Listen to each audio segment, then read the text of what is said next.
folk are struggling to get into the meeting. But moving on then to item 2, declarations of interest. Are there any declarations of interest? No. Thank you. Item 3 then on our agenda is the Joint Consultative Committee first tier and the minute of the meeting on the 16th of December. It's really just for noting, I suppose, in terms of an update on those minutes. One of the items in it was the Health and Safety Report for Education, which has been circulated, as mentioned, and the other is an update perhaps on pay, where a further officer was made by the SGC to the union, and that is currently under consideration. I understand, I think Unite and GMB have accepted the offer, and Unison ballot is due to end on the 29th of November, so a further update can be brought forward at that time. Any questions on the report or the minutes? No, I'd be happy to note then the minutes of the Joint Consultative Committee. Thank you all. Item 4 on our agenda this morning is update on financial planning. Again, a substantial report, and happy to hand over to Margaret to update us and speak to us on the report. Okay, thanks, Chair. You'll remember last year we put up a report which was well received on financial planning just a wee bit earlier in the year in this, so we've decided it's good practice to continue it. The report gives you an update on the revenue budget position for the current year, as well as the financial outlook for 22-23 and beyond. Obviously, COVID continues to cause financial pressures in some services, and we expect that this is going to continue into 22-23. But the grant funding that we've already had awarded to us for pandemic pressures is currently expected to meet these additional costs. We're keeping the position under review as we're finalising the 22-23 budget, and we'll lobby for any additional resources or extended fiscal flexibilities that we think will be required. So at present, our revenue monitoring forecasts a small underspend of just under 1.3 million, as Cabinet heard at the previous meeting, and that's what we expect at the end of March next year. The position obviously could be subject to a lot of change, but any underspend at all is clearly going to help address next year's budget challenges by just topping up our reserves a bit. And our general reserve, we're noting in the report there, before any 21-22 underspend, we expect will be around 7.8 million, or that's about 3% of our total budget as at the end of March next year. And that's right in the middle of the recommended range of 2 to 4%. We expect that we'll have to go on using our Modernisation Fund to help digital ambitions, and we'll also have to consider some sort of funding provision to support the Council's Get to Zero agenda. So we'll need to make sure that we've got enough reserves to deal with these pressures going forward. So moving on to the kind of wider picture, the UK budget and spending review was announced on the 27th of October, and the figures were actually slightly better than commentators had been forecasting and expecting. I think the London School of Economics was saying that it looks like possibly a 2.5% real terms increase for Scotland, although clearly that has to cover COVID pressures and new initiatives, and it's not just, you know, to cover our usual core spending pressures.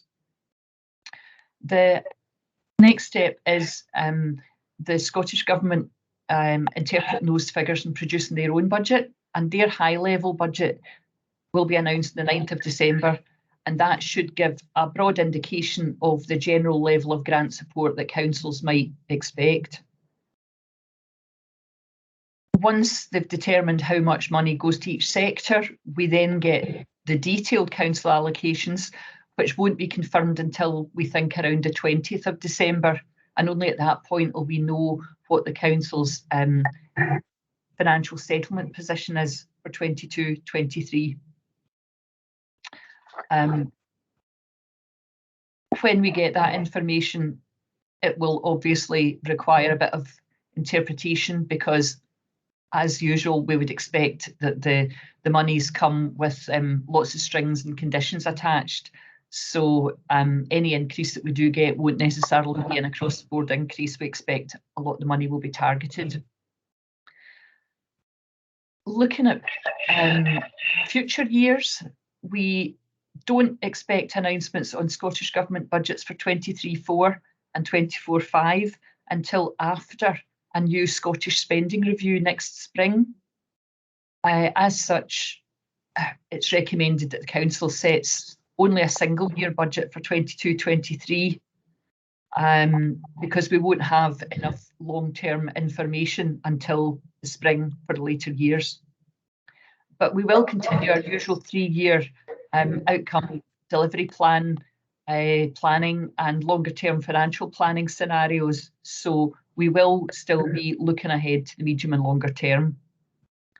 And at least knowing that we will get forward year information in the spring is a welcome return to multi-year settlements at a national level, and that will allow us to move back to multi-year budget settlements for the Council as well. So our initial budget estimates for next year, on the basis that we're assuming a flat cash settlement and a typical 3% grant increase, and we're also asking HSCP and the Trust to operate to flat cash.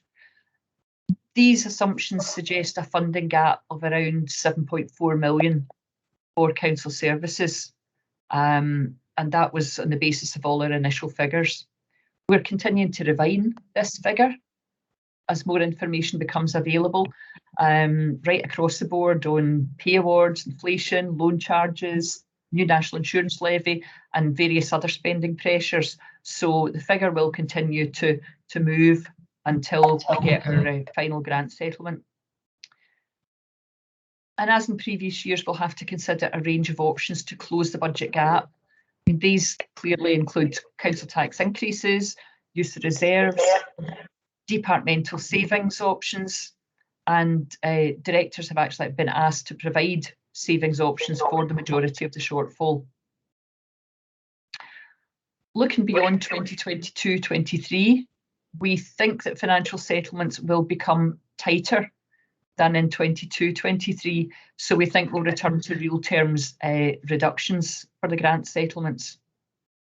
At the same time, the Council will be experiencing increase in revenue budget pressures from rising loan charges in support of our ambitious capital plans. It might be necessary at that point to explore potential fiscal flexibilities at that point to help square our budgets in addition to the usual options, but that's something that we're still exploring through COSLA to see what other flexibilities might be available to us in the future. And it really relates to treatment of the debt in relation to your PFI and PPP schemes. There may be a wee bit more flexibility there, subject to us getting conditions and permissions confirmed by the Scottish Government for the future. So finally, I just ask Cabinet to note the position overall and agree that the Council should prepare just a single year budget for 22-23. And if there is anything else in the report that people would like me to comment on or answer questions on, I'll do my best to do that now. Okay, thanks very much for that, Margaret. As usual, a very comprehensive report on the current circumstances. I think it is, everyone noted when the Chancellor announced his spending review that the figures did initially look as if they were reasonable. However, I think as time goes on and we start to look at those figures, I think one of the difficulties is that the increase appears to have been based on a pre-COVID set of figures, therefore didn't take into account the additional monies that were required during the last almost 2 years now. That said, if the figures were to be extrapolated out and if they were based on the figures that we got last year, it would actually show Scottish Government receiving an 8% reduction in revenue and almost a 10% reduction in capital expenditure.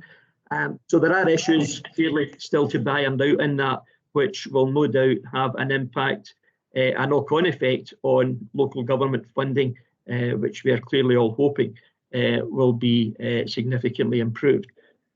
But they are the challenges that we face at the moment.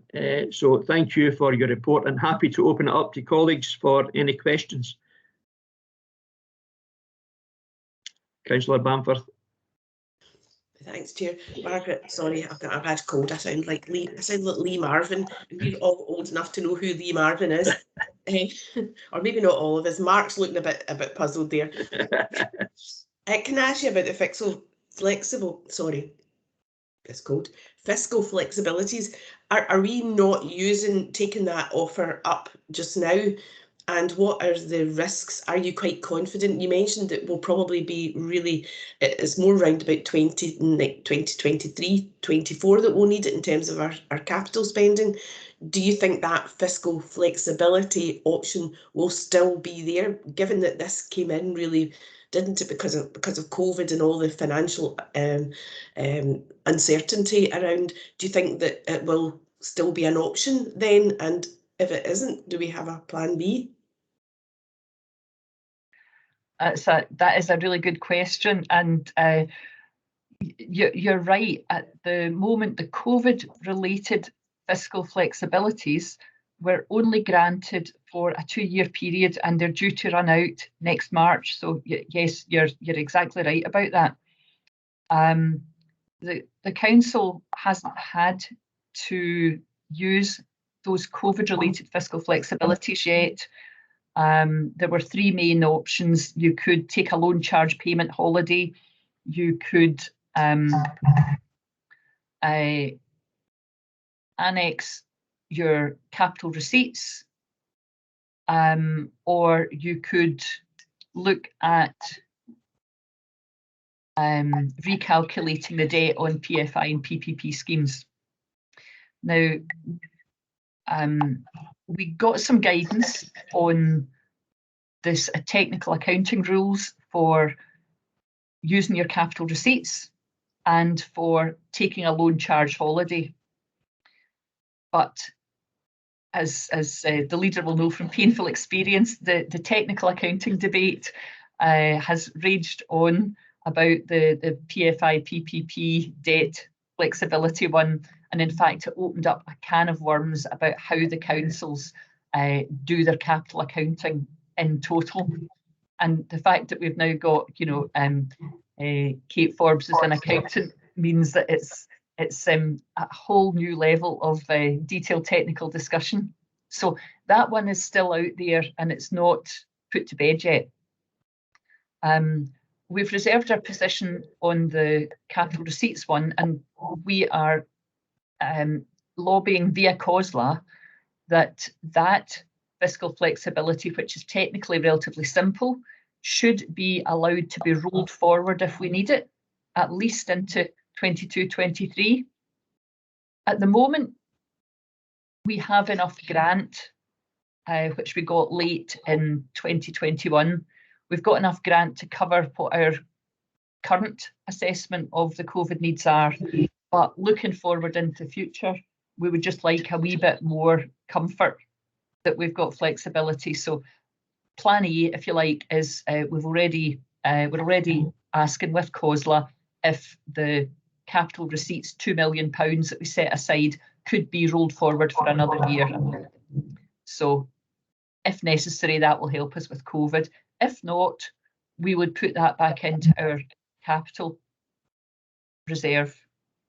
And if we face capital pressures in future, we can use it for that, which will in turn reduce the impact on loan charges for future years. So either way, that 2 million we stuck away will either help us with COVID pressures, or it will be able to help us in some way with future budget planning. So we've definitely got some flexibility there. But the one that we are quite hopeful about is the complicated PFI PPP one as a side issue in the debate. The Scottish Government said that it was possible to use that flexibility even out with COVID. so for normal budget purposes, but only if the calculation was done in a certain way. And it gets into how you calculate your debt, whether it's straight line or annuity basis. And either way, it would be a useful thing for us to do. But for most councils, the option that they've been given is not attractive because of the structure of their debt. So most councils are holding out, saying, no, we want the flexibility to choose how we do the debt calculation. The Scottish Government is saying it has to be done in a certain way. So they've said we've already got that flexibility, but they haven't given us the detailed guidance on it yet.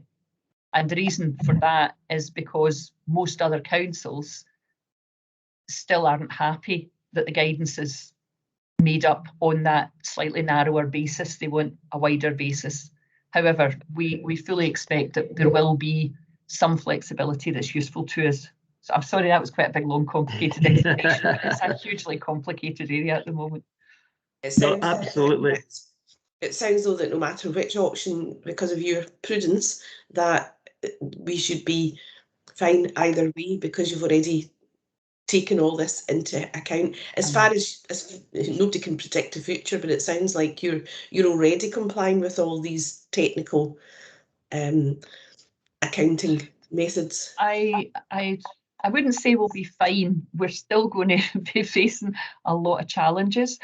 And I think it's just really, we took a very prudent approach when they changed the debt rules a number of years ago.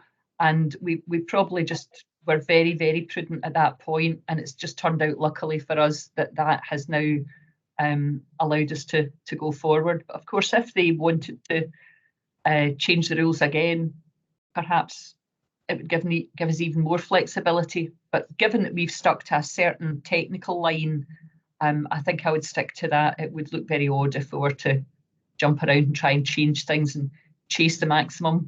It would be difficult to justify to the auditors if we were changing our accounting policies just to squeeze out the extra savings. But I'm confident that we'll certainly get something on the current accounting basis. Thanks, Margaret. Yeah, I mean, in terms of the understanding, in terms of the capital accounting aspect, the battle of accountants and the technical practices therein is still ongoing. And hopefully a resolution will be found soon. And I know that they're working on that. Councillor Lafferty. Thanks, Leader. Hope I'm coming through. Yes, by Jove. It is a very complex issue in question. I'm afraid I tend to react emotionally rather than on the basis of accountancy. I remember 2007. You joined the council then, Leader, and myself and Councillor Fletcher were there too. It was not a case of, for myself and Jim anyway, to have joy and celebration at the success of yourself and your colleagues, Tony. But one of the important things I think that